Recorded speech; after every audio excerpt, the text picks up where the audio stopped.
Welcome to episode 30 of the Warrior Pulse podcast. I am your host, Trey Heath. I'm at the starting box. I am waiting for the gentleman to tell me it is your tea, sir. We are going to dream of a beautiful draw down the center of the fairway because today we have Katy Hill, women's golfer extraordinaire here at Weber International University. So we're hoping that we have many great putts that lead us to many birdies. And since this is episode 30, Katy and I were just talking about how much we would love to shoot a 30 on a front nine of a golf course. Or maybe the back nine of a final round would be as good as well. Katy, welcome to the podcast. Thanks for joining us. As we're approaching the end of the semester here, golf's kind of wrapping up. The majors have started around the world for men and women. And you are from the home of golf. Where are you from exactly? I'm from Prestwick in Scotland, which is where the Open first originated. So I've been surrounded by golf all my life there. What is it like being kind of in the epicenter of what started golf? It's pretty motivating because everyone around you is interested in golf or has some sort of history, like family-wise there. And then my town gets extremely busy in the summer months with Americans. And people travel from all over to see Scotland play golf there. There's more golf courses in my town than anywhere else in Scotland. Wow. All right. We're going to talk about golf in Scotland and kind of the links golf versus American, what we see in golf. Currently, you're a sophomore here at Weber. You're studying strategic marketing. We've actually had a few of our guests that study strategic marketing. What's the best explanation that you can give with regards to what strategic marketing is and how are you planning on using it later? It's all about the placement of your brand or what you're trying to promote and getting it to the right place at the right time. Okay. So where you're placing it determines like who's going to see it. And I want to try and keep in the sports industry and go down the route of golf marketing, with like my dream job being working in West Palm Beach for the PGA and doing all their marketing for the players and events. Nice, very nice. Yeah, it's not a bad place to be. West Palm, I actually worked down there one summer at the Palm Beach Polo Club, and it's very pretty. So you have a very unique story of how you ended up at Weber. Do you mind sharing that with us? Yeah, of course. We were out here visiting a couple of other schools around Florida. I wanted a smaller school compared to some of the other ones where it was more like a family because I'm so far away from home. Guaranteed you want to try and play. You don't want to be in a roster when it was huge. So when I was out visiting, my gran died and Weber was the only school that I didn't come and visit, so I kind of took it as a sign and I ended up here. Because of the passing of your grandpa, you ended up here because this is the place you thought. Yeah. Yeah, that's correct. You know, I can tell you, it doesn't matter how you end up here. We're just glad you came. So, this spring you made the dean's list, or how does that? School is so much different in the European world. Is there any like, hey, I made the dean's list? Does that resonate back home? No. No, not at all. I told my dad, and he just kind of, it was well done. Well, here in the States, we're really proud. Yeah, congratulations. Thanks. Golf's been an important part of your life. Before you played golf, you had an interesting, I didn't even know this was a thing back in Scotland, but tell me what you did from the youth until your teenage year. I started ice skating when I was 3. So I figure skated till I was 13. I took a lot of injuries, so kind of gave that one up. Is ice skating big in Scotland? Huge. Is it really? Yeah. That and hockey. I feel like I've missed out because I feel like I watch the Olympics and I don't remember seeing any like. My coach played in the Olympics. Okay. Yeah. All right. So I've learned something new today. I think that's awesome. When you got into golf, how did you know that was the sport for you? Well, when I quit ice skating, I went into field hockey and I kept getting red carded because I had a golf swing. And my dad played golf. So I ended up I hated golf all my life because it was all around me. Yeah. And I decided to go to the driving range with my dad one day and I went, okay, it's not that bad. And I started getting into it and things went from there. Alright, for those that don't know, I had to learn what field hockey was. in the Northeast and kind of field hockey is a huge sport here in the United States. Up in the Northeast, your Northeastern schools, Division I, Division III, it's a very big sport. We don't play it down here in our area. I don't really know why, but it's not a big sport. Yeah. But it is a worldwide sport. Mostly women play field hockey, and exactly what it is, they're sticks. So when she says she has a golf swing, you're playing usually off the ground, and she is taking full bore on a 9-iron to the green. So it doesn't work out well. But you got into golf, you started playing, and all of a sudden you're winning your club championship and you're playing national tournaments. How long was that transition from ice skating, okay, I'll go hit with you on the driving range, to all of a sudden you're doing this? I kind of started playing around 13, 14, but nothing serious. And then when I turned 15, I decided, okay, yeah, let's give it a go. Started playing more events. In Scotland, there's like a national development squad, which is your first step before you make the national team. So I got selected for that when I turned 16. Played that, really enjoyed it. It was good being surrounded by a team. Things kind of went from there. Started entering events, started winning some. I was like, okay, this is pretty good. And then it just kind of went from there, and I ended up out here. Yeah, I want to ask that because there's so many golfers around the world, and not all of them decide to come to the U.S. to go to college, because most countries don't have the availability of playing college sports. Yeah. You either play amateur and then try to go pro, or if you are fortunate enough to come to the U.S., you can play golf. What led you to, hey, I think I want to go to the States and play college golf? I had kind of started talking to some coaches from out here, and then my family friends are all out here. I started uni at home for about 3 months. It wasn't for me. Like, it was just 9 to 5 working. That's the way it was. So I decided that I wanted to come out here, and obviously you want to be somewhere where you can play golf all year. Like, winters at home are cold and last forever. Yeah. So Florida seemed the best bet, and the fact I could get my degree at the same time as playing, it was 100 times better than going at home where you don't have sports teams. Yeah, and that is one of the, obviously that's the answer I'm looking for, but I think it's incredible that you're good enough that you can go pursue playing a game that you enjoy and get a degree. So hey, why not? And you talked about the winters. Is it true that the sheep still have access to a lot of the courses in Scotland? Yeah. Yeah, and that's how the bunkers are created, correct? I don't know. Yeah, there is a lot of wildlife on the courses though. But the winters are bad. Yeah. But everyone still plays. Like, you'll play in the rain, the snow, whatever. You're not gonna miss your tee time. Yeah. If you've never had the opportunity to watch the Open Championship, because it's not the British Open, it is the Open, and it's also hosted by Her Majesty the Queen. It is the largest. It's one of the oldest golf tournaments in the world. They're playing for a little jug. Literally, they're playing for a little claret jug on the men's side. And if you haven't watched golf over there, they play. It's sleeting almost, and they're still playing. And the fans don't go home. What is the draw? Is it just normal? So the fans stay? It's crazy watching the Open. I think there is certain limits. Like, so when it gets up to, I think it's 60 miles per hour winds, you'll get taken off. Okay. The Open got postponed 2 years ago for winds because it was at St Andrews, and it was like a hurricane. It was horrific. Do you ever go? Yeah. Okay. St Andrews is only 2 hours from my house. Royal Troon, we can walk there in 10 minutes. No way. Yeah. Really? Mm-hmm. Now, do you get to play those courses? Yeah. Really? Just as a normal public? It's not public, but as long as you know a member, you're good to go. And most of the clubs around us, you know someone. Okay.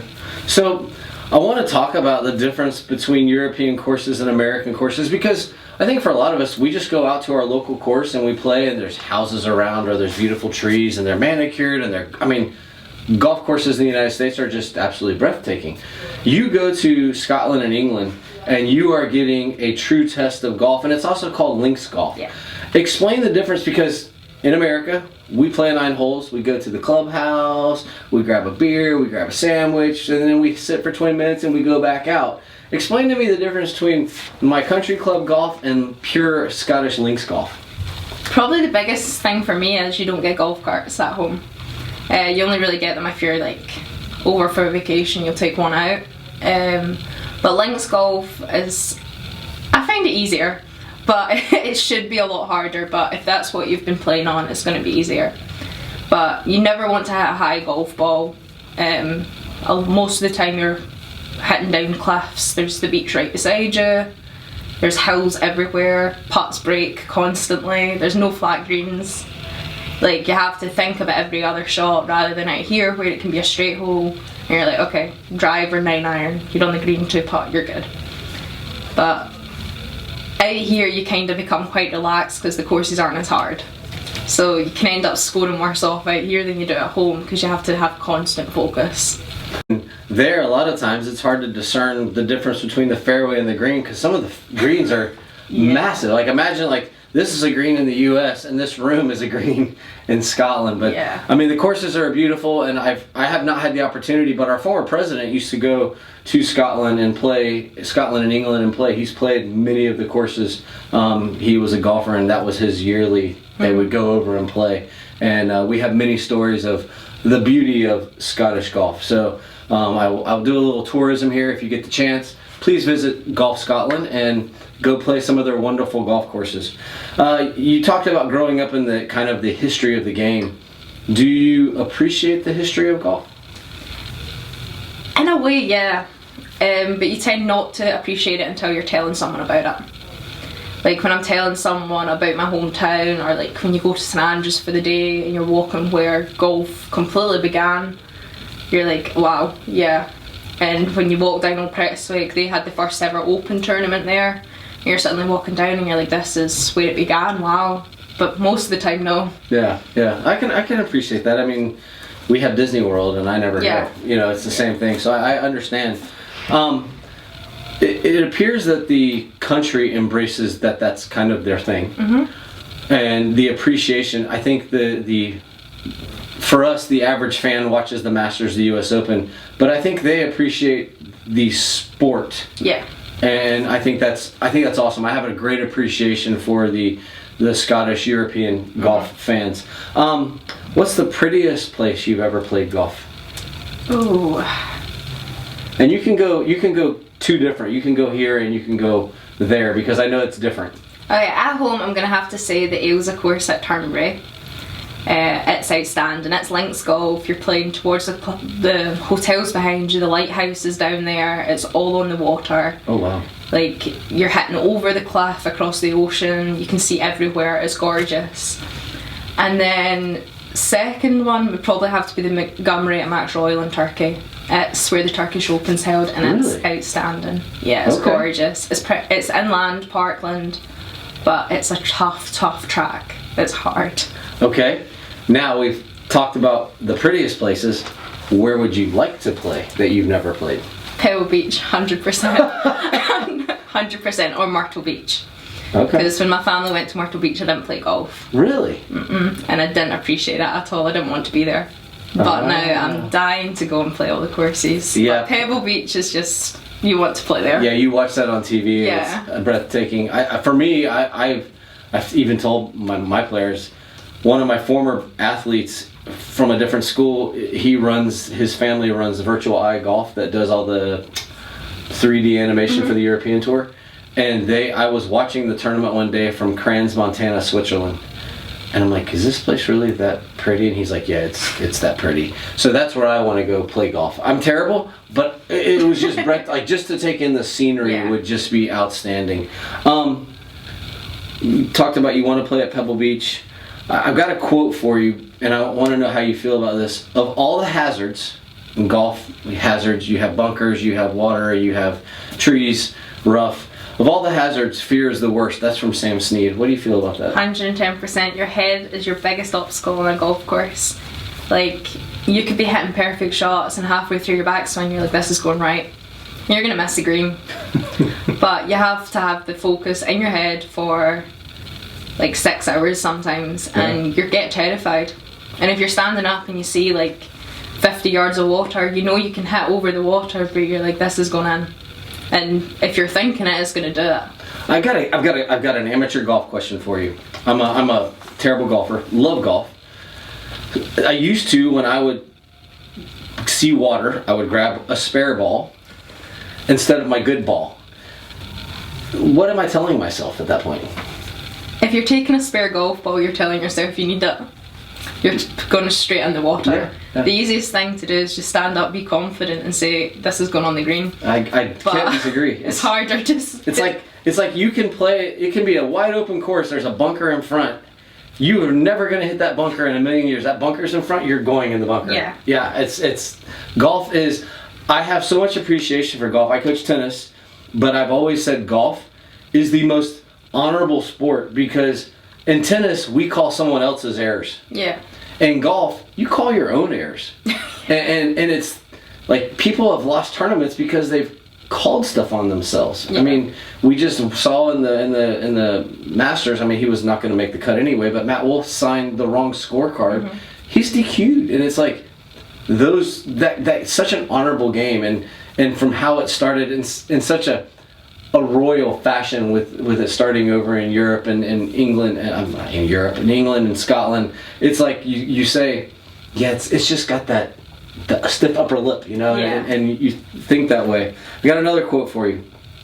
Golf is good for the soul. You get so mad at yourself, you forget to hate your enemies. And that's from Will Rogers. What do you think about that? That's an extremely true quote. Yeah, you're the only person you can get. It is a team sport in a way, but it's not. Yeah. The only person you have to get angry at on the course is yourself. Yeah. Which is then where it deteriorates from there. If you're getting angry, nothing's going to work. But it's hard not to, because it's not like football where you can say, oh, they should have passed to me. I'm like, yeah, that was the wrong club. Yeah. Do you ever feel like it's actually harder to compete against yourself? Like, it doesn't matter that you go out with someone else that has the same score as you and you're teeing off at 10:02 and you're ready to go. You're really not playing them. Mm-hmm. You're really playing yourself. Do you find that more difficult, or do you find it easier just to say it's just me? Sometimes I find it easier because it's just you're not disappointing anyone else. But other times, like, it's nice to have the girls, like, before you tee off, and it's good luck, you've got this. Like, it's better that way, but at the end of the day, you're only trying to beat yourself. So the back of your head, like, so we play, usually it's 2 rounds in one day, back to back, and then the third round's on the second day. So you tee off, say, on 1, you play your 18, you're back on 1, and you're like, okay, I made a 4 here. Yeah, yep.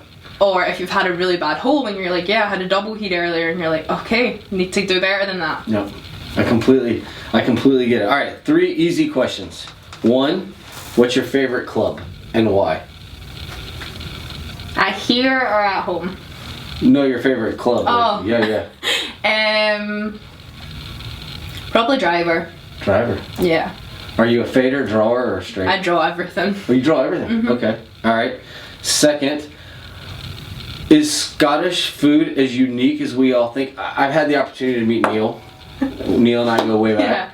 Yeah. And please explain to me what haggis is and if I should try it. Oh no. It's sheep intestines. Okay. It tastes better than it sounds. I only like it like for breakfast with a potato scone.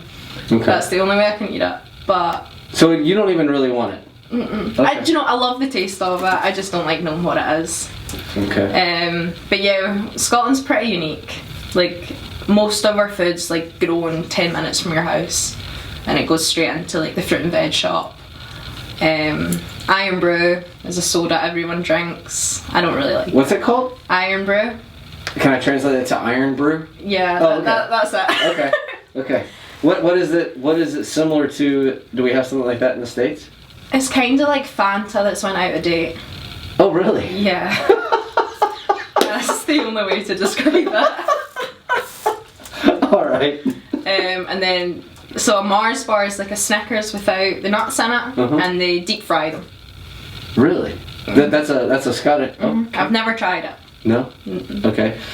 Last funny question here is, like you said, you play 2 rounds in a day, and I'm a recreational golfer, and you know, for us, we have to be able to drink beer while we're playing because we play better until a certain point, and then we pass that on. But snacks are important on golf.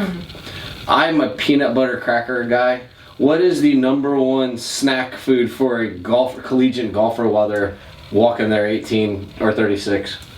Usually like cereal bars, Little Bites. They've became a kind of staple recently. Pop-Tarts Little Bites? Yeah. Okay.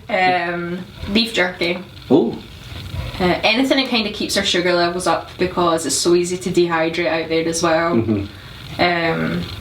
Sometimes like gummy bears. No one really you're never going to eat a sandwich or something. Okay. Sometimes if you're really, really hungry, yeah. But other than that, it's usually just something you can pick at for a few holes. Okay, perfect. Last question, and we'll go back to serious for a moment.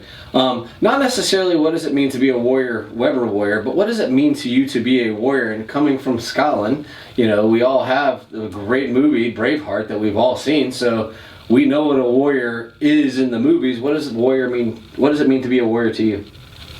Trying to achieve all that you can. Like, never just give something 20%. It's 110% every time you get the opportunity. Like, we're out here representing the skill. Very good.